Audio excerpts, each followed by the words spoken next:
Manage your momentum, everybody. Give me a second. Yeah, that should fix it. All right, am I coming in good? I can't see you. Oh well, I'll share my screen. That's what. Oh, you're not gonna pop open the cam, show us your No, I face. no, I need to show. I've been on the majority report. I've done that I already. know. I thought you did a face Yeah, reveal. yeah, I did a couple weeks ago. But I can't believe the you gave your face reveal to fucking majority report and not here. That's bullshit. no, the last time I like called, I was like on the phone or something. But I can go on after I show the stuff that I want to show people. But yeah, this is the copium stream. Let me pull up Okay. Twitch so I can see what people are saying. Yeah. All right. The copium stream is upon us. By the way, we're watching ourselves now. The copium Uh and I huh. can hear myself as well. So Yeah, you don't have two monitors, broke boy? What the fuck? I do have two monitors. Yeah, put it Oh on the shit. second monitor. Oh yeah. Okay. Yeah. Here's the right one. Yeah. And yeah, there we go. Okay. Okay. This guy, bro. Why is it? That's not. Okay. That's not my. You don't have my. Okay. Yeah. There it is. Yeah. There you have it. All right. Okay. So this is foundational. This is not. This is not Felix. This is Energimentum. What do you mean? I'm not a boomer. I'm a zoomer. I'm the only zoomer. I'm the first zoomer. An analyst. But Yeah, yeah. it's true. Yeah, so I tried to get into this like quickly last time. Yeah, I'm a Zoomer. I was born in 2002. Uh any you guys can achieve this is a message for Zoomers out there. You can do whatever you want. But so Hasan got me on here. He wanted me to talk, like, kind of give the case for why Kamala can still win, and I'm just going to go over the Cuck Nate Silver model right here. So the reason why people are kind of flipping out right now, number one, because her campaign is awful and really stupid, and number two, but the forecast is like insanely close right now. I think that his thing, it's like basically 50-50. Everything's showing 50-50 right now. So like it's not like she's not really in like a dominant position that Biden or like I'm gonna go to the standard map of the stupid woke map that he has here. Can you also zoom in Um on the on your screen a little bit yeah, so sure. we can see it better? We got Yeah. old people in here. Not myself. Yeah. Me and Felix are both millennials with the Zoomer brain. We're the most Gen Z millennials out there. Yeah, you guys are. Yeah. You guys are honorary Gen Z. This is not Felix. This is not Felix. I'm Jewish, but I'm not Felix. This My is an dog. anti-Semitic community. Yeah, So this is an anti-Semitic community. I'm gonna cancel you guys. I'm gonna go with the Barry Weiss. I'm gonna catch you all. Nope. So yeah, Michigan leading blue is copium. So this is the current map that Nate Silver has. This is kind of the consensus right now. Um, and as you can see, I think well, this doesn't show the electoral votes, but the basic state of play for everybody. Everybody's saying that it's all copium. This is like this is. I mean, this is. I disagree with a lot of the stuff that he adds a lot of pollsters in here that I don't think are uh like things you should add. I had an article about that, but like there are a lot of who's in chat. Okay, Michigan and Wisconsin may flip it. Yeah. So whatever. Okay, everybody, I'm gonna have to stop paying attention to you people. yeah. Don't pay attention to Yeah. chat. You know this already. Yeah, I gotta lock in.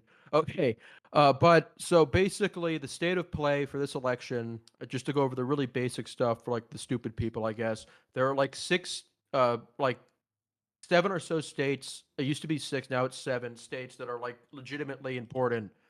Uh, there is Arizona and Nevada, which are the southwest states, Georgia and North Carolina, which are the southeast states, and then you have the three Great Lakes states up north. All the other states are like varying degrees of not competitive at all. Like they're not really worth paying attention to.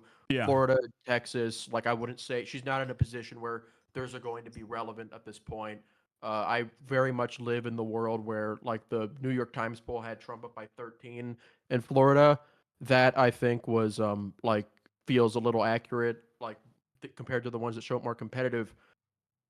But so like the way that things have settled basically is that Kamala has not had great polling in Arizona or Georgia, contrary to what some people thought. Like, it's part of long-standing trends we've been seeing with Democrats not doing particularly well with non-white voters compared to past years, and doing a lot better with white voters.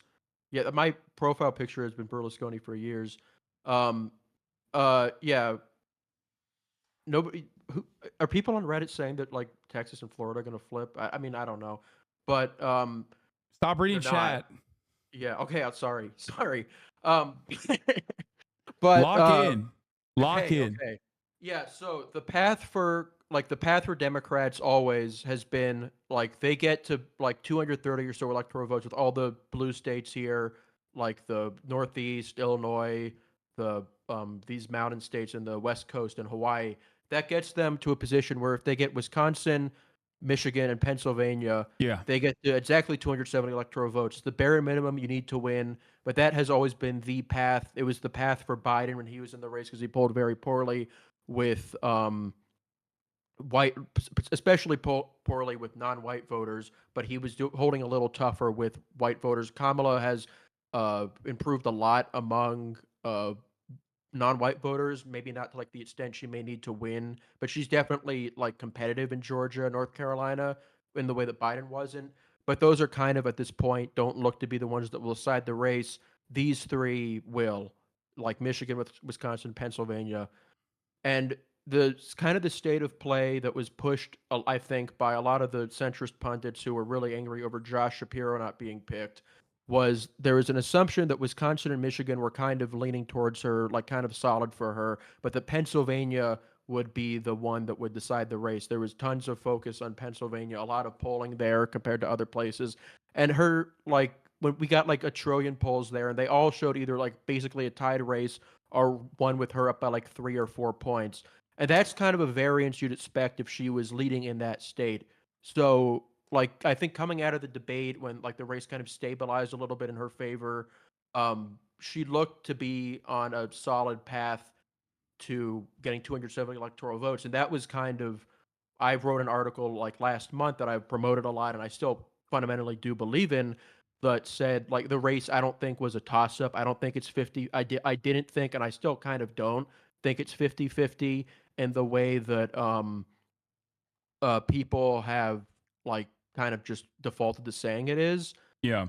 But that Wait, rely but wait, that can yeah, we stop for a second?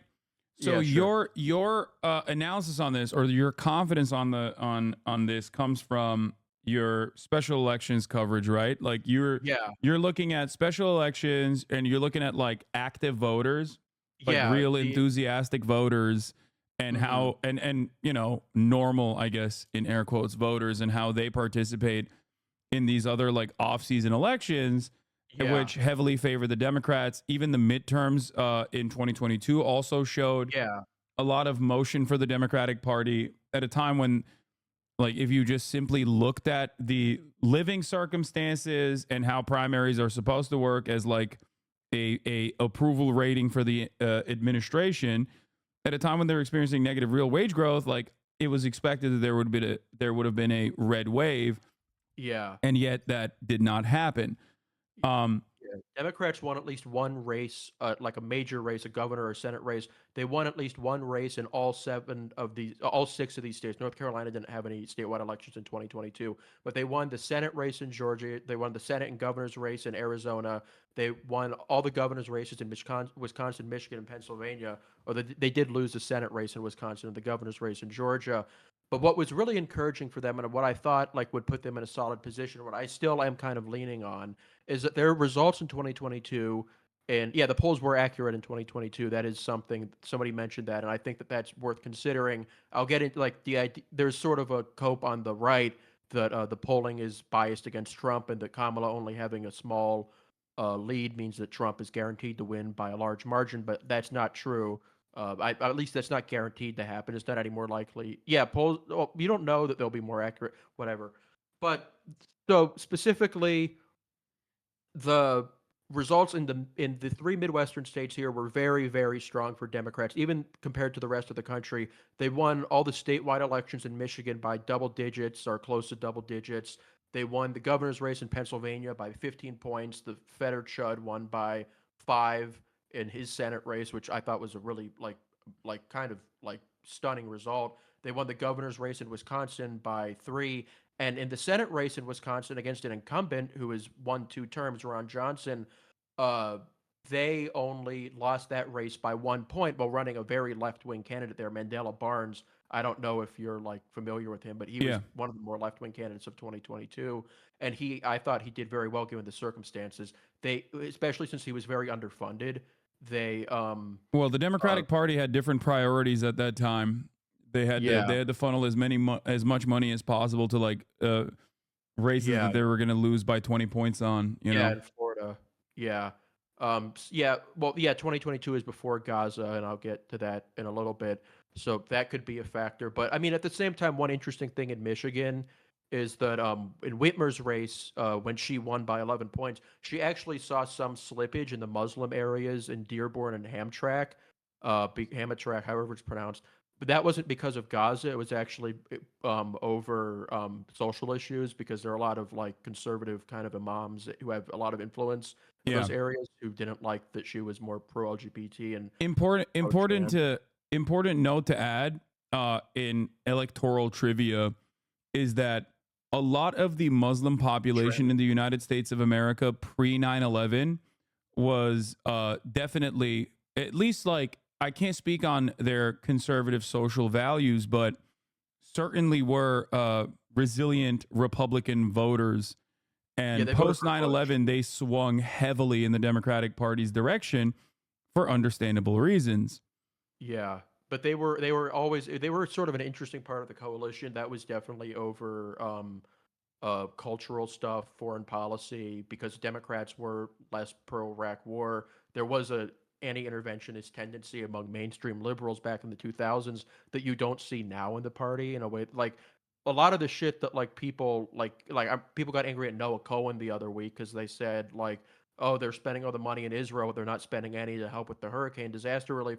They were like, oh no, that's conspiratorial thinking. You can't say that. That's the shit Obama said in 2008. He was running on like, let me be clear. We need to do regime change at home, and we need to do nation building in Detroit instead of in Afghanistan. Like that was basic liberal kind of ideology. And then I think Yeah. with Biden, who is kind of an ideological Cold Warrior neoliberal, who he's really embraced these people, and I would say in a way because the way that he's connected Trump and liberal like disdain and anger towards Trump as part of a larger neoconservative interventionist foreign policy thing where he like will explicitly talk about fighting Putin and Hamas and Trump as one of the same thing. That tendency that used to exist among liberals to be less interventionist is not the case now. There's at the elite level, there's been a Oh, substantial shift. you mean to, yeah, Yeah, to say something here. You're talking about the Democratic Party. You're not talking about the yeah. base of support No, not overall. the base at all. No, Yeah, not the base at the all. base, certainly, even amongst, I would say, the Republican Party base of support, has never been like has never been as invested in like no wars as they have now.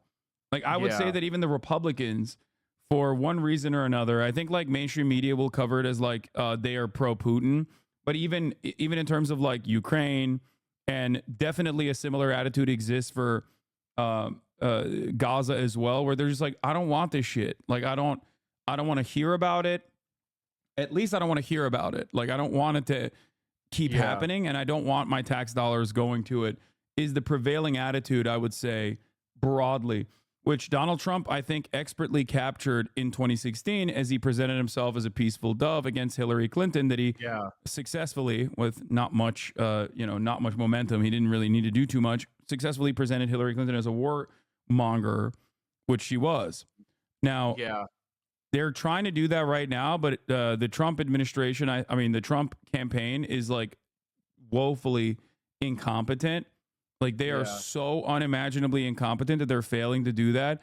JD Vance, I think, did a better job. I can't believe I'm saying this, than yeah. Donald Trump did during the VP debate, where he very successfully presented that. And it reminded me that like a competent Republican would be able to make light work of the Democratic Party if he didn't Yeah. have like the January 6th stink on him, if he wasn't seen as like such a narcissistic loser, if people didn't remember some of the worst aspects of his administration, there would be no question right now as to who was winning the race.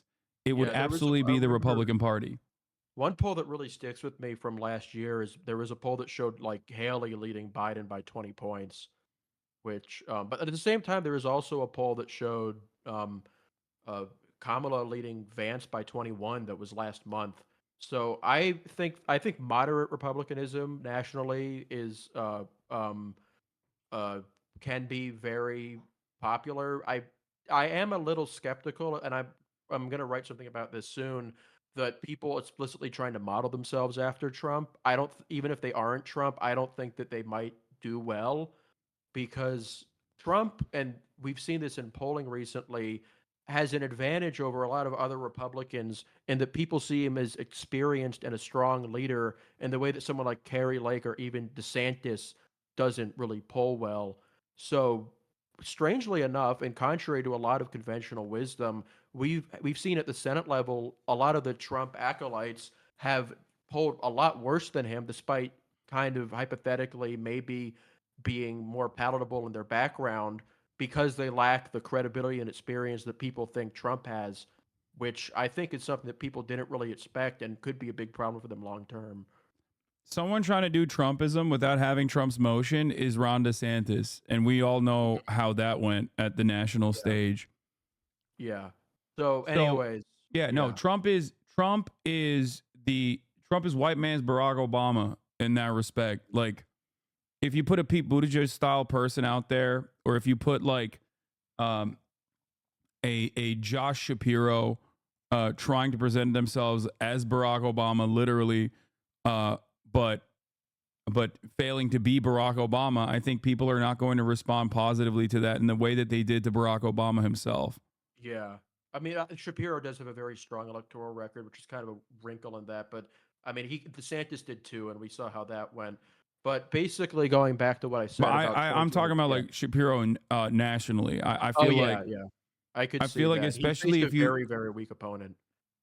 yeah, especially with like when you consider like the same shitty middle of the road neoliberal policies that you put forward, like if your agenda package is not even remotely addressing the concerns of the broader electorate, the middle class, Mhm. I feel like you're just not going to be able to communicate that in a successful way unless you're a once in a lifetime charismatic leader like Barack Obama. Yeah, or Joe Biden, obviously. But, yeah. But so kind of going back to what I was saying, that this is why I would still say I think that she just is going purely fundamentals, nothing about what her campaign is like now.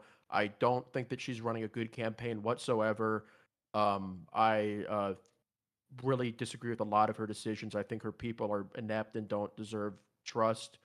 But basically, in 2022, we saw these very, very strong results for Democrats in these three Midwestern states where they won statewide races at least some level in all three.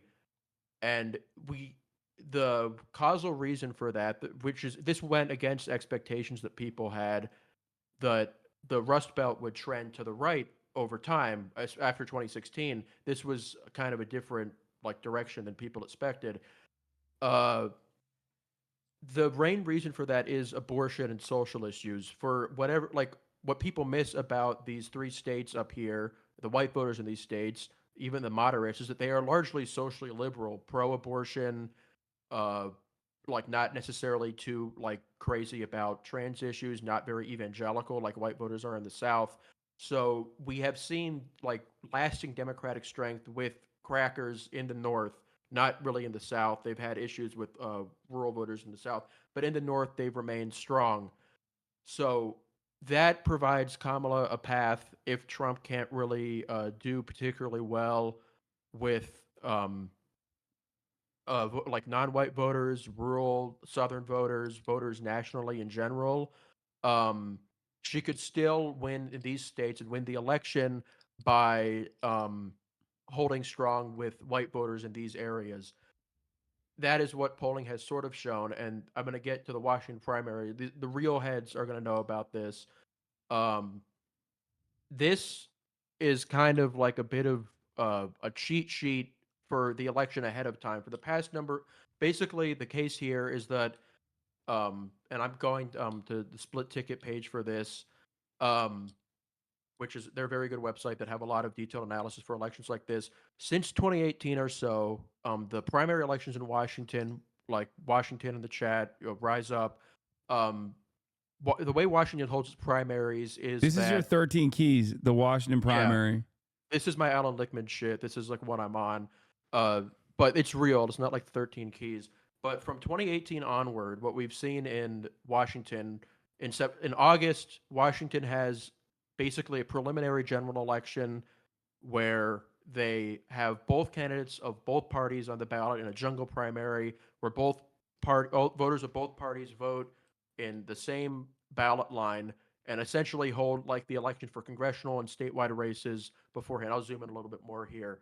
And so you can tally up all the results of all the candidates in all these races, and you can get kind of a statewide result in Washington months before the rest of the country. And Washington is a bluer state, and the rest of America is always going to vote Democratic, has voted Democratic in all these years. But you can, if you shift the results to the right, kind of to the same extent that Washington is blue, you can see how the extent that Washington is blue in these elections maps closely, and at least since 2018, to what the national environment will be like. So in 2018, Democrats did very well, which corresponded to them doing very well nationally. In 2020, this was contrary to polling, which showed Democrats leading in a landslide. They did a lot worse than 2018. They only won in Washington by 14 points, which what do you mean you hate this? This is real shit. Shut up. So in 2020, they only won Washington by a margin that would indicate them only winning nationally by a small degree. And that's what happened, which was contrary to what polling showed. The polling at the time of August 2020, incorrectly showed a very strong uh, Democrat lead. Democratic lead. Yeah, and it Yeah. was wrong. Then 2 years later, you see in 2022, Democrats win in Washington roughly by 10. This goes against the consensus that people have then that it'll be a Republican blowout. This isn't a really good result for Democrats, but it indicates roughly a neutral year. Like this is like represents about a 2 point Republican lead, and then they end up winning by two. So if you want to be very rough at this, you can just say 2018 onwards, you subtract 12 or 13 points from the Washington results, and that's basically what you get nationally. The thing that was really um, noticeable about 2024, if you notice here, this is the best result Democrats in 2024 this year, this August. Democrats had the best result in the Washington primary they've seen since 2018, and the second best result they've had since 2008. Their numbers in 2024 were 2 points better than what they got in 2020, which was a year that they won nationally. So if you go purely off of this, if you do the very rough 12-point shift, this would indicate a year where Democrats win by roughly 4 points, and like they have a 4 point advantage in the generic ballot. So if that would be in that, which is that would be about enough for Kamala to win, not by a huge margin, but by enough to win probably most of the swing states, over 270 electoral votes. This isn't like very complicated or grasping for straws. It's just taking the amount that Washington is, and this is going to get more insane soon. This is taking the amount that Washington voted for Democrats, shifting it about to how much Washington leans Democratic relative to the country, and you get something close to the national result here. So what Okay. this indicates is like the country leaning more Democratic than it did in 2020. Yeah. No, this is post 2018, not 2016. Yeah, Um, 2016 is a different case, and we'll get to that in a bit. And there's another way of analyzing it that actually looks even better for Democrats that accounts for 2016 kind of being a bit off here. so, um, so the thing I'm looking at, that is worrisome, I guess, is the reality that Joe Biden won by +2, right? He Like won Joe by Biden 4.5. underperformed the polls. He won by 4.5. This is the congressional ballot. Oh, the congressional ballot. Okay, he won Yeah. by 4.5. Yeah. Democrats The outran problem him with in Joe primary. Biden, I think, and the thing that Kamala Harris doesn't have is the reality that, like, I think what 46% of the broader electorate consider Kamala Harris to be too liberal. Yeah. And why do they consider that? It's because she's a black woman. Like, not Yeah, to get that's the all problem. MSNBC on everyone's asses here, but that's the reason why they're saying Yeah. that, right? That's the heuristic people have. I'd agree with that, and it's in a sense that does make me kind of understand why she's trying to play the dissenter a bit more.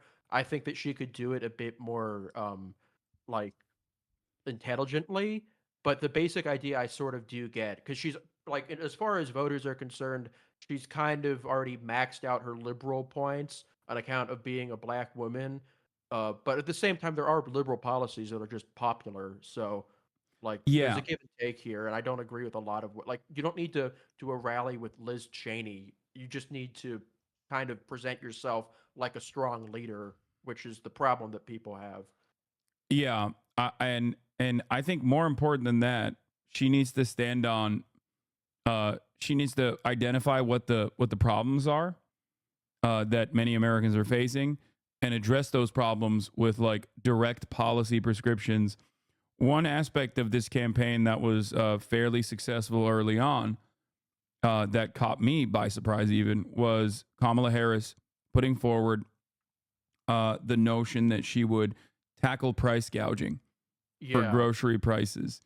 This policy has been relatively resilient, regardless of the consistent counter messaging from the Trump administration. It's actually only grown in popularity, yeah, and it shows up in polling as yeah. well. When independently polled on Kamala Harris's like tackling price gouging, which I think was like very effectively communicating a policy that Americans would otherwise be like very against, price Yeah. caps, like price controls. They were very much on board with it when it was represented as tackling price gouging. Yeah. And People loved it uh, when Nixon did it. People loved the original, like, in, like, the '70s. People loved that shit. It made him yeah, very popular. so that's the thing that I look to. Like, there was another poll I saw recently that showed, I think, like when asked the same exact group, two different questions of the same exact policy, Americans were very much on board when you said Kamala Mhm. Harris is going to tackle price gouging. It was profoundly popular. When they Yeah, asked, that's an excellent point I thought you made the other day. Yeah. yeah, when asked about the exact same issue with negative framing, like framing that Americans are primed to feel is negative, price caps, they found it to be profoundly unpopular. Yeah. And that's the point that a lot of Americans should understand, but they choose not to for some reason. I think our media diet contributes to that, which is that here, I'm trying to pull up that data right now. I don't know Yeah. where it is, but Yeah, but this is very consistent, and it gets to the point that, like you said, people will disagree, um, like, will have completely different views on the same policies depending on how it's framed. Public opinion is a lot more malleable than people think, not even in the sense that you can outright, change people's minds, but you can make something that would otherwise be unpopular sound popular if you present it the right way. That's yeah, just yeah, surrendering to your opponent's framing is the quickest way to lose if you want. yeah. There's so many examples of this. Someone in the chat brought this up as well. It's Affordable Act versus Obamacare. And also, Yeah. the other thing that I brought up was about polling. Whenever someone asks me about polls, I always point out to the reality that American voters believe things fundamentally at odds with one another. This is why party messaging on issues matter quite a bit. If you concede to the right wing framing on immigration, you lose. And obviously, that Mhm. poll showed it was Asian Americans and how they see immigration. 73% of Asian Americans say allowing immigrants who came to the country illegally as children to remain in the U.S. and apply for legal status is an important policy goal. 64% say creating a way for most immigrants currently in the country illegally to stay here legally is an important goal. While simultaneously, 62% say increasing deportations of immigrants currently in the country illegally is an important goal. So that's what it is. Like It's they, just framing, yeah. People are not as ideological as people in DC like to think. People, I would say, like, or especially right wingers in DC. I had a friend who made a very good point about this yesterday. A lot of people at the top level of the Democratic Party just straight up agree with Republicans on a lot of things, and they will Yes. use these kind of contradictory polar things to say, as a matter of fact, that they need to go in this one direction. But that's not ever clear. You can, if you really wanted to, you could absolutely change like the way just like you don't need to surrender on this stuff. It is not at all fixed. And Yeah, to get you're to a talking about the trans issues one, right? That's another one that I yeah, brought forward. Yeah, I talked about. that's There's Pew yeah, polling on this. Americans are generally very much pro-trans, or by overwhelming margins, margins that would normally go towards the Republican Party, say that trans people are discriminated against severely, yeah, right? Like that's an important fact to remember when talking about trans issues.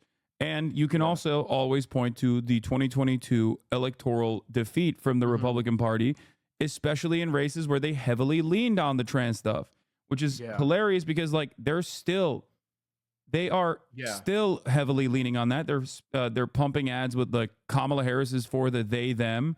Yeah. Um, In Ohio, the closest Senate race in the country, where a Democrat, by the way, is leading, Sherrod Brown.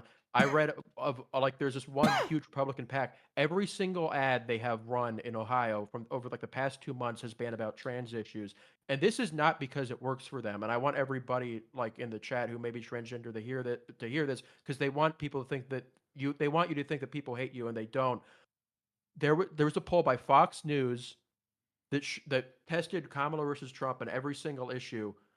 Kamala's second best issue out of every single one, tied with abortion, was trans rights. She was yeah, plus 16 on trans rights. And at the same time, Trump's second best issue, tied with immigration, was Israel. The actual reality and yeah. how people, the DC Democrats think it is completely at odds. It could not be like further apart. It's a complete inversion of what the actual reality is. Yeah, the less you talk about a particular issue, the more Americans fantasize about like how good your opinion will be on that issue, especially if Yeah. you're on their team. That's kind of the way it works. Yeah, it's just it's baffling to me that like because you still see like Democratic consultants saying shit like to like anonymously like oh that ad it's so tough like they're killing us with that ad. You can only really think that like the they them ad is hard like hurts Kamala if like you legitimately believe with what that ad is saying. That's the only way I can explain it. Because and I've gone over this in like a big article last year, and I'm going to go over it soon in the series that I'm putting out with Felix. I'm not Felix, but I am doing a series with him. Um, there is no I cannot think, and I've studied this extensively. I can't tell you a single election where really hardline anti-trans stuff has actually not even like helped them win, but has won at all. They lost in Kentucky on this twice. They've lost countless ballot measures on this. When they pushed it in 2020, Yeah. they lost. When they pushed it further in 2022, they did even worse. When they like are pushing it now in 2024, like and I'll like say this if it happens, they could very well lose an election against one of the most historically unpopular presidents in history after generationally high inflation, generationally high interest rates, almost entirely because they are so alienating on social issues. And trans stuff is a huge part of that because they've made it a huge part of it. And I understand it's hard being the target, but like, and that's like awful, but they're not winning.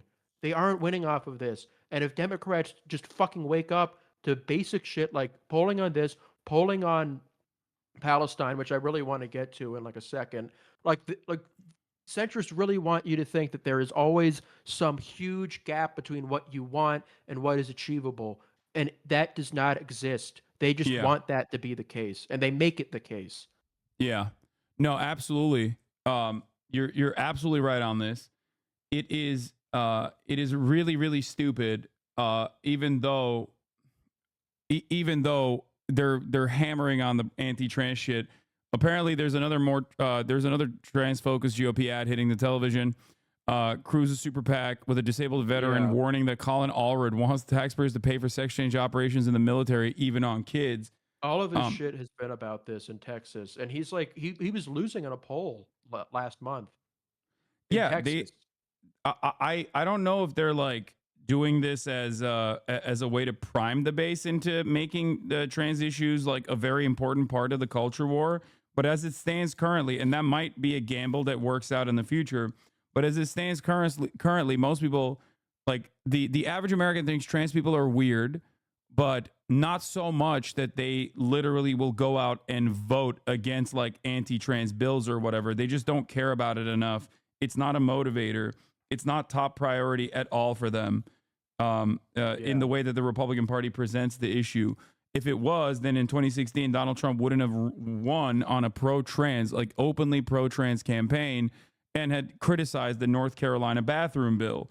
That He said was that a Caitlyn Jenner major. could use any bathroom in Trump Tower that she wanted. Yeah, it was a major misstep by the Republican Party, which caused them to go back to the drawing board, and then they had to tie trans existence to something else that Americans actually do care about, which is like fairness in sports, or something that Americans still consider to be like one of the last bastions of meritocracy, sports. That's the only way that they could motivate people to even care or respond to polls in a negative manner about trans people.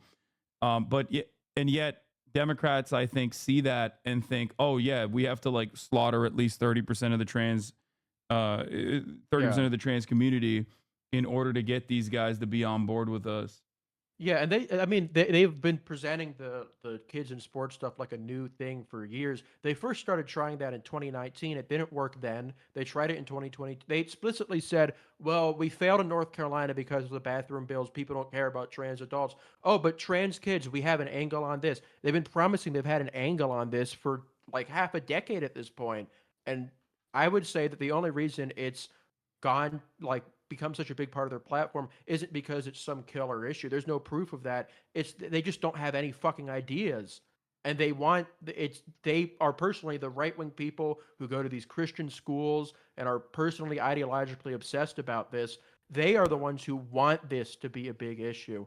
Yeah, The Matt Walshes and Shea Reichiks of the world, these social media people, they aren't like just people supporting the party. They are the party. And they're like Michael Knowles. These people are very, very dedicated to the idea of this like patriarchal normative social structure. They see trans people like as, oh, I got an ad on here.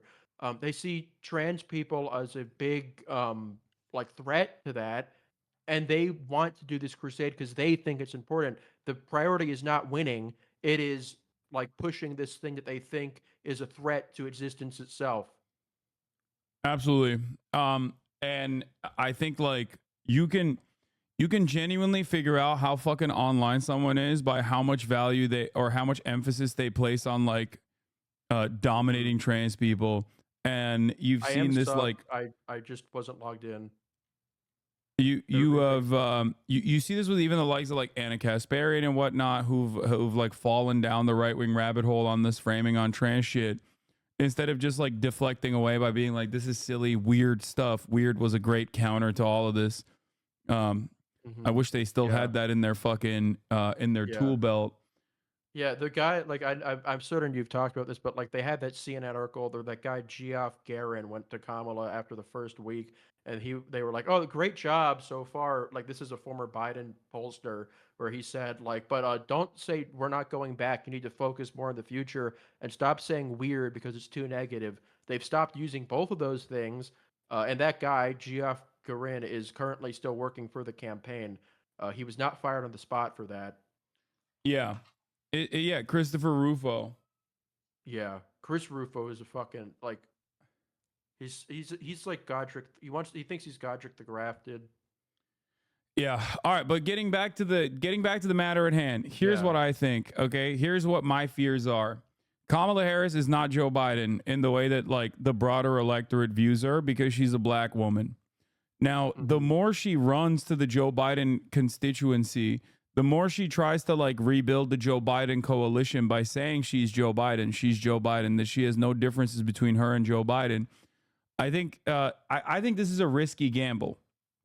Like, if you lock down the Brandon coalition, sure. I mean, it won against Donald Trump in 2020.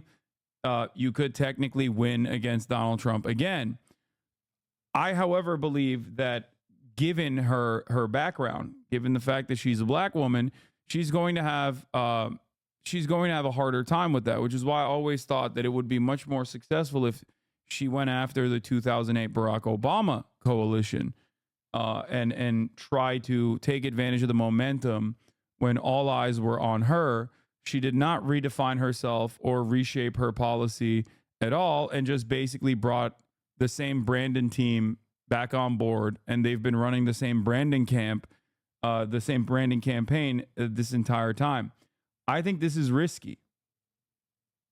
Like I think Yeah. this is a very risky bargain for the very risky gamble for Kamala Harris. It's And risky is putting it nicely. It's fucking moronic. no, it is. It is moronic. But I'm just saying it's not only moronic, but it's also, it might cost her the election, is what I'm saying. And I've been a believer. I've been telling liberals, like, listen, don't worry, Kamala Harris is still most likely going to win. But as time goes on, and the more I see her in media, the more I see her, the more I see her going out and being like, "Oh, I love Joe Biden. I'm going to be exactly like him." Yeah. It shows me that they have the worst instincts possible on this, Yeah. and it This is feels not like going they soon might enough. still end up, they might still end up losing this election to a historically unpopular candidate. On the other side, I track a lot of Trump's movement, and I think he's trying to get every low propensity voter possible, every conspiratorial nut job that normally Yeah. doesn't go out, that doesn't get a lot of representation in polls, to go out and vote for him. Now, will that gamble pay off for him? I don't know, but I do think It, it's a it, smart it's move from I them, at actually least. disagree with that. What? I disagree with that. It's a smart move. I think, in my opinion, he's chasing ghosts here, because the whole mythology that they have around, like that Trump has around these what they call target persuadables, these young men like the Aiden Ross fans that they think are going to turn out and like win them every single No, election from no, no, now no. until I wait. Can yeah, I reframe my statement? yeah, I'm saying sure, it's a smart move for him because he's locked down his constituency. So yeah, if you've already reached your limit in popularity and unpopularity, and polls are not swinging in any direction for you, right? yeah, You have to go after voters that might not be represented at the polls, or did not have the opportunity to vote for you last time around because they were too young, especially when you are seemingly more popular in this demographic. yeah, And that's why I'm saying it's smart, in the sense that, like, obviously the smarter move would be for Trump to be able to moderate himself and not come across like a fucking asshole, like a narcissistic baby that reminds people every fucking second that, like, he's gonna cheat or lie or refuse to concede, because that's an issue that a lot of Americans do care about, at least voters, like older voters. mhm, Or that he is going like full tilt right wing on immigration, so much so that 60% of Americans want mass deportation, but they still find Trump's like cats and dogs statements about the Haitians to be yeah, gross and weird and completely out of control. yeah. If he wasn't doing that shit, that would be the smart way for him to campaign, just like be a normal Republican. But he can't do that. But I'm saying, with the current confines and the current limitations, is at least like smart to try to eke out any kind of voter you can. And those are the only remaining spaces I think that he can tap into.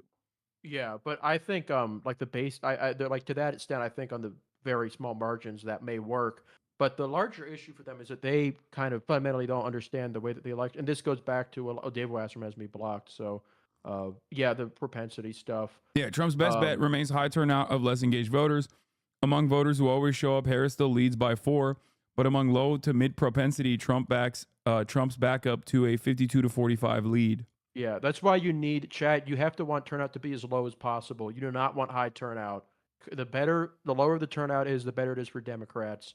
Like it has come full circle. The conventional wisdom is completely wrong here. But yeah, we've seen that consistently. But and this is something that I went into in the article I published actually earlier today.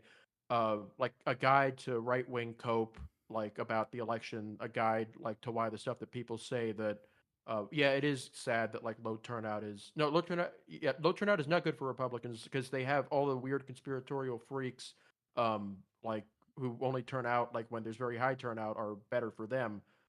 So you want lower turnout because all the really engaged libos, like who are like have 5 PhDs and vote in every election, love Democrats now. Yeah. Yeah. So, but anyways, the mythology about like these like these people the polls can't pick up, the presumptions people have that the polls will be wrong in a way that benefits Trump. This is a point that I'd go against as to why people should be less pessimistic, although he obviously can still win. But this is something people shouldn't assume. Uh, in 2020, the polls were off by a lot because Biden leaning liberal voters responded to pollsters a lot more than Trump pollsters did. And people assume that this was just a case of people really not having trust for authority, like this deep rot, like the core of like America, where people weren't even willing to talk the news at all anymore. But a big reason for that in 2020 was probably just that COVID was going on and liberals were stuck inside while conservatives were out and about, and liberals didn't have anything going on, so they just answered every phone call. That's not the case anymore. And then, and 2 years later, it wasn't the case. The pandemic was over, so polling was mostly accurate. So I would think that that's a reason to assume that polling will be decent this year, and that the idea that there's like the reason why polls were off in 2020 was that there's just this big untapped like people who are off the grid and love Trump. Uh, it's more mythology than I think it has been like confirmed. Yeah. Um, okay. So the question I have, I guess, is the way I see it right now. If Mm-hmm. low propensity voters do turn out, uh, Trump might actually win Yeah. in these key states in key districts, specifically thinking about Pennsylvania. If they Mm-hmm. don't, then Kamala Harris has a good opportunity. Yeah. Um, Yeah. Also, beyond that, I think there's the other side of this equation where there's a lot of voters that would absolutely be willing and able to go out and vote for Kamala Harris that refuse to do so Mm-hmm. because I think she has abandoned them. Like she has an Yeah. opportunity to also activate, especially within the coalition that Democrats have always had, right? Uh, for example, like black and brown voters, younger voters in general. There's a lot of there are a lot of people who are choosing to, stay on the couch instead of going out and voting for the Democratic Mm-hmm. Party.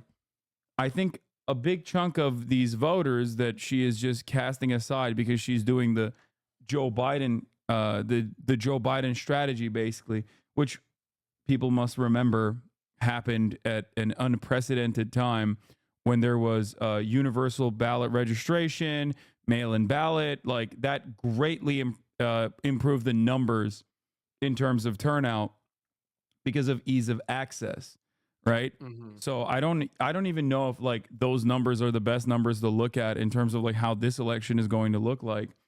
But Yeah. there's a lot of people that she's leaving behind, and one of the immediate gains that she could make, and I don't even know if it's probably too late at this point, but like one of the immediate gains that she could have made was if she had separated herself from the Biden administration Yeah. in the most politically feasible way, by at least like taking a more hardline approach to Israel and maybe utilizing the current utilizing the current attention that she has, or the attention that she got as she became the I'm swapping screens so you don't have to expose your Yeah. Google search or whatever. But I don't, Yeah. Here we go. she did not do that. And there are a shit ton of people. There are a shit ton of people that would vote for her with no downsides whatsoever. Yeah, this is something that I always cite as much as possible. This is something everybody in chat commit this to memory. Use this like for every single like uh like argument you ever have. Use this like cite this at every single chance you have. Um, this was a poll in July by Split Ticket. The other like what I was previously citing before. Yeah, note this, note it, write it on your hand in blood, and like never forget it. They tested the generic ballot polling for Congress um, between like Democrats and Republicans based on different policy positions that they had. And it wasn't just on this; it was like on stuff you'd expect. They had this where a Democrat, a Republican who says that uh, Trump didn't lose the election, that Trump did lose the election, does a lot better than one that says the election was stolen. But this and the guy who um, uh, what's it called, sponsored this, he said he didn't even expect this. They found like in general, generic Democrats were leading by 3. If you said that the Democrats and the Republicans agree with Israel's current approach, the margin goes from +3 to even, and there's a huge number of undecideds that go up. People like independents and non-voters who are turned off from the Democrat by this. The Republican goes down by a little bit, and the Democrat goes down by even more. But if they asked were the Republican who agrees with what Israel's doing and a Democrat who supports an immediate ceasefire and halt of military aids and arms sales, so not just a ceasefire, not just we're working tirelessly for a ceasefire, we're working tirelessly to like end the war and get the hostages home, a halt for military aids and arms sales, an arms embargo, those they win by 6. They win by double the generic ballot. So we have discernible proof that breaking from Biden on this particular issue, where it is the worst polling of all of his issues, he polls worse on Israel than he does on inflation, on the economy, on immigration. There was at some points where he was like had below 30% approval on Israel, Palestine. If Democrats break from that in a way that like is seen as a total non-starter in Washington, they win over independents and they win over non-voters. So it's not just leftists. It's not just people who are Palestinian or no Palestinian or young voters are very committed to this issue. It's not just this question of do you care about Palestine? Palestine fits in with a larger issue with Biden, which is that he's seen as completely incompetent, elderly, and incapable of like um, governing the country, that he's not an effective president. So it's not just that they think that Israel's killing too many people, that they know everything about like the 1948 UN agreement, and they know everything about the apartheid or whatever's going on there. They see this as a reflection of Biden being inept, and they want to vote for Democrats otherwise because they don't like Republicans. But if you break from him on this issue, you lose nothing. You Yeah. lose nothing. There were some polls that showed Democratic voters outright disapproving of Biden on Gaza. That should be impossible for an incumbent Democratic president. This is just something that is turned into a heuristic for Biden being an incompetent.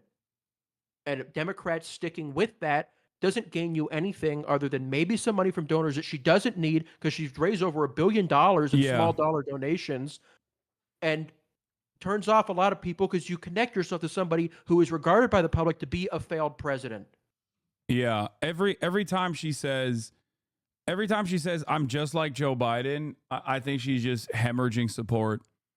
Yeah, Like, I it's think she thinks she's gaining in the suburbs, and to a certain degree she might be, right? But that's a tricky gambit, like I said, because a lot of those people might not end up voting for you. The Nikki Haley constituency comes to mind, right? Like, Nikki Haley is firmly committed to Donald Trump. I'm going to say something that may sound batshit. I would say that she probably is alienating Nikki Haley voters who might be open to her by sticking with Israel compared to if she broke from Israel.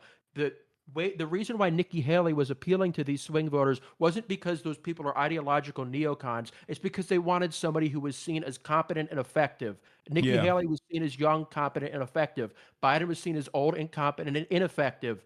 If she broke from Biden on this issue, it wouldn't cause Nikki Haley people being like, "Oh, she loses Zionist points," and my internal like fucking like Homo economicus like judgment of what these candidates are. They'll see, "Oh, she's a strong, independent candidate who's breaking from this person I don't like. That she reminds me of Nikki Haley," and they'll vote for her.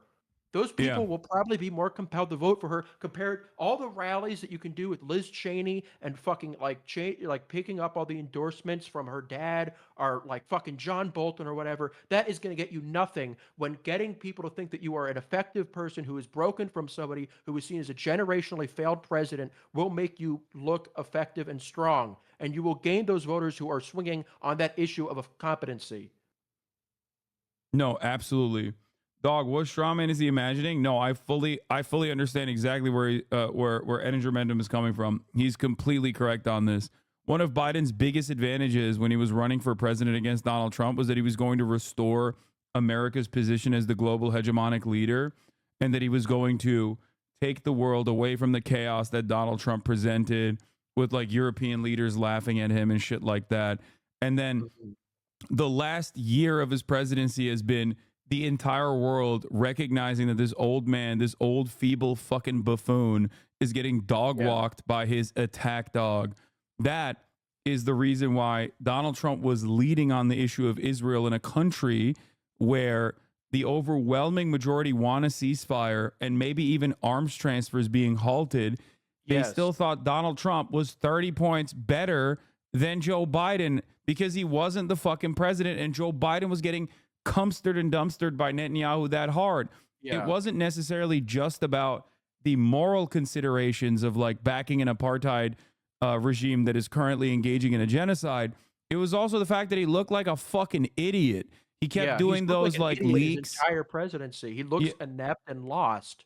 yeah, Americans kind of shoot from the hip a little bit when it comes to this sort of stuff, where they just look at an old feeble man getting dog walked by a country that should be infinitely more grateful to us, and they don't like that. They're like, "What the fuck is going on here? You look like a jackass when Very. you say I have a red line on Rafah, and then Benjamin Netanyahu the next day invades Rafah, and then you turn around and give him another $9 billion weapons package.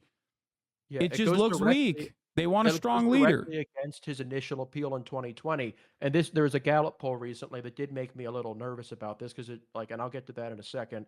But Biden's strength and what was a compelling appeal at the time, and I recognized at the time that it was a compelling appeal, he was one of the longest serving senators in the history of the US Senate. He was vice president for two terms. He was chair of the Senate Foreign Relations Committee. Trump, people were terrified about being this inept, guy who had no clue what he was doing.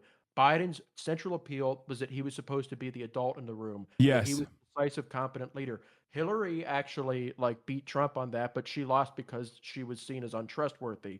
Biden was in 2020 was in kind of like this Goldilocks zone where, and this was how he was able to beat an incumbent, where he was seen as both more trustworthy than Trump, and he was seen as more effective and competent and a stronger leader than him. What happened over the course of his presidency, when they did the polls in 2024, Biden was still seen as more likable than Trump. He was still seen as a more moral person. He's still seen as more personally affable and trustworthy. But he had been killed. He had lost all of his support on the basis of being a strong leader. That was what was causing him to lose. He was seen as a weak figurehead. Kamala Harris in the Gallup poll that came out recently also led by an even larger margin than Biden did on being trustworthy, on being more well liked, on being somebody they'd be proud of to be president. But she's still losing by pretty double digit margins on being a strong leader. She's losing by 5 points on having a vision for the country, and she's losing by 10 points on being able to get things done because she has attached herself in a way that people don't want to somebody who is seen as, yeah, he was supposed to be a stoic statesman. She has attached herself, literally said that she wouldn't do anything different than somebody who is seen as completely asleep at the wheel. Yeah. I It's not think ideology, it's competence. it also makes no sense because like she wouldn't be running for president right now if Biden was fucking killing it. So like Yeah, it's that simple. Politics can yeah, be as simple or as complicated as you want to make it.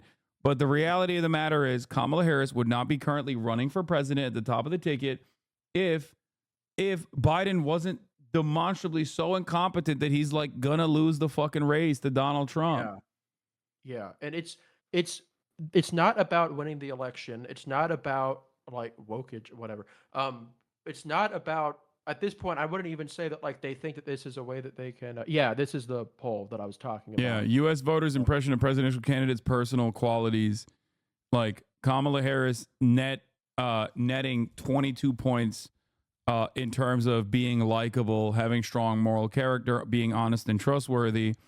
But when you get down to it, cares about the needs of people like you. It starts evening out a little bit, with a 5 points. Is someone you would be proud of to have president? Manage the government effectively, 0. Would display judgment in a crisis, -1. Like these people think uh, Donald Trump is more advantageous than Kamala Harris, like would do a better job of displaying judgment in a fucking crisis. That is directly, in my opinion, the communication strategy that you haven't like harped on this. You have not shown the American voters like how bad Trump would be even in a crisis situation. You haven't reminded Yeah. them of that. Yeah, they've Yeah. been trying to making fucking ads about fucking Bob Woodward's book like it's 2020. Like, Yeah. uh, so like I'll go back. I'll go back to kind of like the main point I was making. So this is a reason to be a bit more hopeful, and then I'll go back to why this doesn't mean that she has it in the bag. Okay. So we talked about earlier, like, and this is some more math, about Washington in general, and I said that it only works as far back as 2018. But that and people in Seattle here, this is your fault. That's because Seattle and Washington, Seattle is a very, very unique part of this country. There's not many areas in the rest of the country that look like Seattle. And it can very dramatically change the result of the state if it has high turnout or if it's swinging a lot to Democrats. So in 2016, Seattle swung a lot to Democrats, but Seattle was a very unique area, and so its swing there didn't really represent the rest of the country. So 2016, Democrats do relatively well in the Washington primary. That's mostly because they do very well in Seattle compared to previous years. That swing in Seattle is not represented in the rest of the country. It doesn't really indicate anything. So the Washington primary in that year is not a very predictive indicator. But in the rest of the state that's not Seattle, the rural part of Washington, like Vancouver, Spokane, like the kind of like Twin Peaks parts of the state, those areas are representative of the rest of the country. They have demographic splits here. You have they call it non-urban Washington. It's very white, like the rest, like the Midwest is. The white percentages are very similar. It's a bit less black. It's about as Hispanic, a bit more Asian, and a bit more Native American, and about as much college educated. It's actually less college educated than Michigan, Wisconsin, Pennsylvania. But these Twin Peaks areas, that's what I'll call them now, Eastern Washington, um, not Seattle. These areas are representative of the rest of like the states you need to win.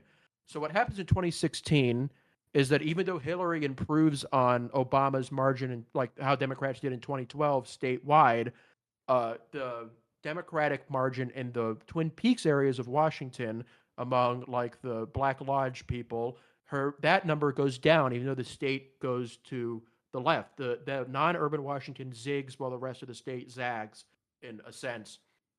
So this shift here kind of shows you that you can like it was kind of a canary in the coal mine for areas like Michigan, Wisconsin, Pennsylvania, because these areas were moving to the right compared to 2012. Uh, and so going off of that, you can sort of see that non-rural Washington, which is more Republican relative to the country, uh, is actually more a consistent predictive indicator of the country as a whole than Washington as a whole is, than like the whole state is when you include the kind of weird people in Seattle. So in 2016, you have the shift to the right that presages shifts to the right more generally. It presages a more Republican environment in general, and that is an indicator that Hillary is going to have a bad time in the Midwest, which she does, and she loses. 2018, Democrats make major gains in non-urban Washington. They actually win it outright. That corresponds with Democrats doing very well across the country, and specifically doing well in these white northern areas. They win Senate races in West Virginia, Ohio, Michigan, Wisconsin, Minnesota, Pennsylvania by very large margins. So here in this case, rural Washington swinging towards Democrats is predictive of Democrats doing well. In 2020, they don't do as well as they do in 2018, which indicates that they're not going to probably do as well in like the Midwest as they did um, in 2012 or in 2018, but they do a bit better, marginally better than they did in 2016. There's a leftward shift of about 3 points. Lo and behold, in Michigan, Wisconsin, Pennsylvania that year, you have those states move to the left slightly, not by a lot, not by as much as the polls were saying, but by enough to win. In 2022, you have it shift to the right by about as much as the country did. It's a pretty brutal margin, like worse than 2016, indicating probably, but it indicates about a neutral year. Then in the states, in the congressional elections in 2022, you have, as rural Washington said, the Twin Peaks area said, uh, the Democrats, like, it's basically neutral. This year, this is what I think is extremely encouraging to Democrats. Their numbers in 2024, right here, are the best numbers they've had in rural Washington since 2012. Better than 2020, substantially better than 2016. So this indicates like a national kind of environment that is once again to the left of 2020. There's no indication of a big right-wing surge in these rural working class white areas that we did see in 2016. If anything, it indicates a shift to the left among these areas, which is would correspond perfectly with a national environment where Kamala does a little bit worse among non-whites, loses points in Florida, like New York, California. Maybe her national popular vote margin is smaller, but she holds ground or maybe even gains ground among these socially liberal, working class people who are put off by Trump's social conservatism. And what's very like encouraging for them is that the lean here, how much more Republican non-urban Washington relative to the country is, the lean has been increasing with time. So if you assume that like it's going to be about 10 points to the right of the country like it was in 2014 or 2022, or if you put somewhere in the middle of that like in 2020, you have a Democratic victory margin between 4 and 5 points.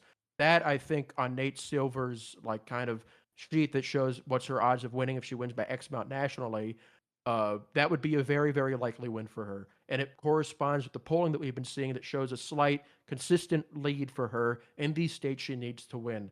Doesn't speak the strength of the Sun Belt. She could do terribly in the Sun Belt. Doesn't speak the strength in blue states. It does speak the strength. You're specifically talking about Yeah. Wisconsin, Michigan, and Pennsylvania non-urban voters, like white voters, Yeah. predominantly white voters in these areas Yeah.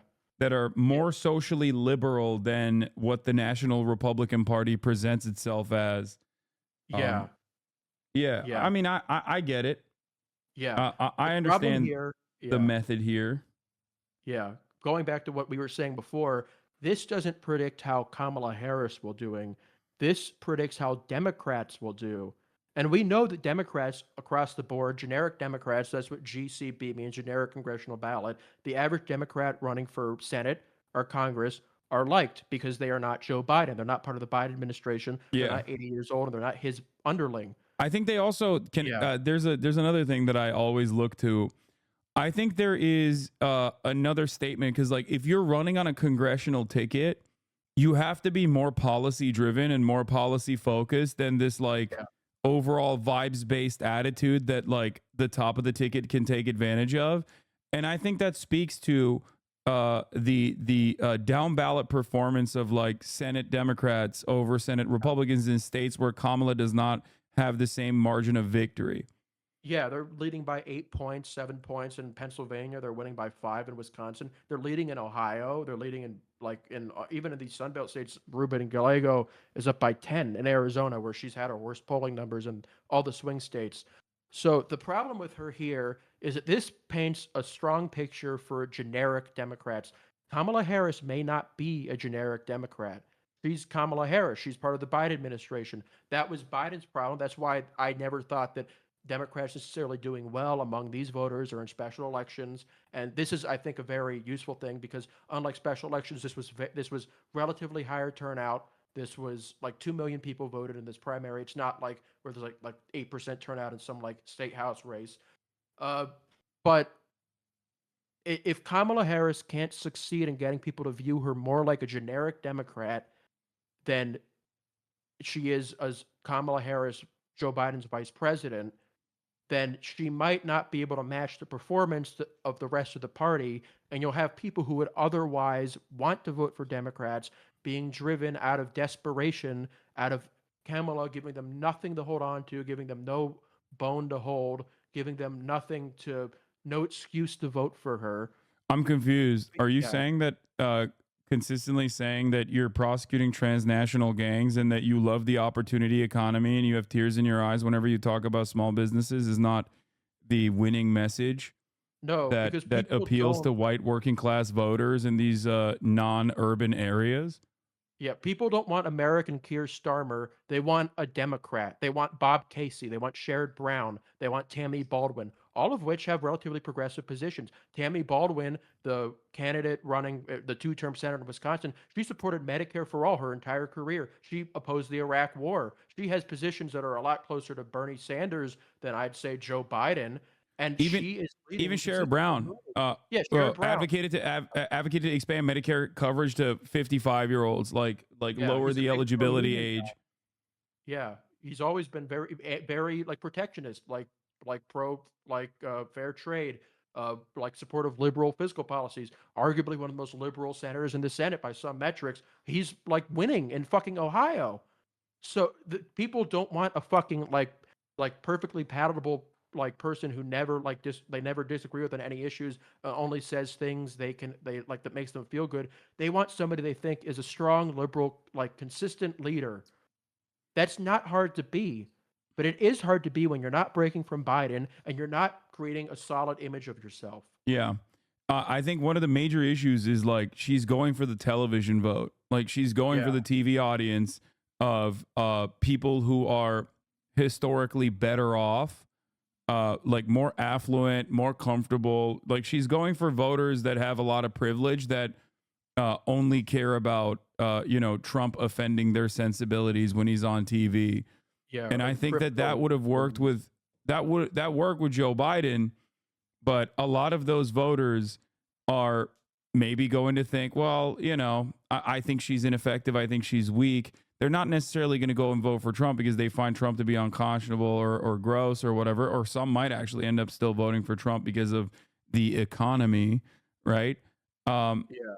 I think it puts her on shaky ground for no reason whatsoever. Yeah, I go as far as to say her strategy is actively detrimental compared to what she's doing because she needs people to feel like they have a sense of what he stands for. She needs people to have a sense that she's a strong leader, separate from her boss who they hate and think is a failure.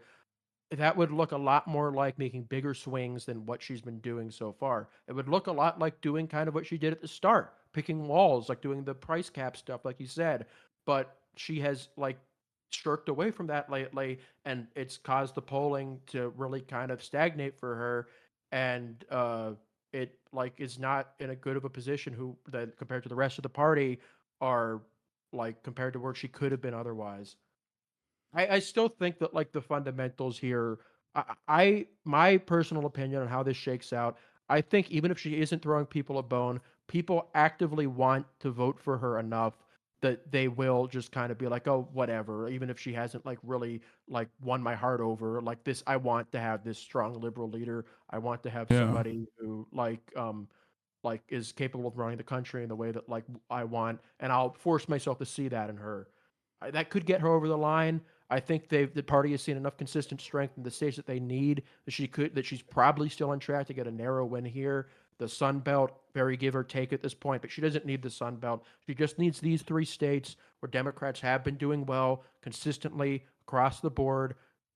Republicans are not bringing the kind of message that they need to win among these people. I still think all else equal, even when you see the polling where she's down in Wisconsin or Michigan, the Quinnipiac thing, like that's what you'll see every now and again on a statistical distribution when she has an arrow leading a state. You're going to see some polls that show her down. There'll be a poll that shows her up by 5. Quinnipiac had literally a poll that had her up by 5 in September. And then they'll have a poll that'll have her down by a little bit, like within the margin of error. That's just what is going to happen when you have like uh like a narrow lead. It could probably be bigger, but it's not like fatal. I think like my personal take on it is that I will probably still predict her to win unless the bottom totally falls out in the next couple of weeks. Yeah. We'll see. We'll see what happens because never never doubt the Democratic Party's ability to snatch defeat from the jaws of victory. It's been mind numbing to watch them go immediately back after like a momentary lapse of judgment and demonstrating competency like a normal competent party would after swapping Biden out and even putting Tim Walz on the ticket. They very quickly pack that shit up and are just, I guess making this historically unpopular Donald Trump come across as like as a reasonable alternative every single day. for Yeah, not and me, obviously, but many yeah. Americans, it seems. Yeah, and I'll say somebody asked in the chat, which is good, what does the bottom falling out look like? I'd say like if the final polls at the end of the year like show like consistent and like like strong movement away from her, like if her national lead falls or if Trump starts leading, or if like high quality pollsters start like consistently showing a distribution that represents Trump leading, I'd say all else equal, like she probably fucked up and didn't win over people's trust and might not be on track to win. But it's hard for me to imagine like a scenario where she's like totally out of it like in the next couple weeks. Yeah. Um. Okay. Well, Ed Intermentum, thank you so much for Yeah, thanks coming for on having and me making on. the case. Yeah, if people want to read more about this, I have my uh official prediction map article that is I still would like kind of hold on to and say is like what I believe. I'll be updating it hopefully in a week. Like once the new polling comes out. Uh uh I'm gonna be working on a new article soon about like how to just follow this stuff in general without going fucking crazy because yesterday was like vibes 9/11. But like I have a lot of other stuff like this on my thing, like this kind of perspective that people don't like usually look at, or like just generally I would say like there are very few people in the world of electoral analysis who are not liberals. So if you're interested in getting an in-depth look uh into politics and how elections are going from somebody who like I've been pretty good about this stuff in the past and is not a fucking shit libo asshole. Like I have been pretty good at that. So check me out at energymentum.substack and I'll see you guys maybe on election night, maybe earlier than that. Yeah. But The yeah, see you you all. gotta put the khaki on. Yeah, I'm gonna be the Steve Kornacki of the Hasan world on election night. This is All right. what everything's led up to. But see y'all. All right. Bye.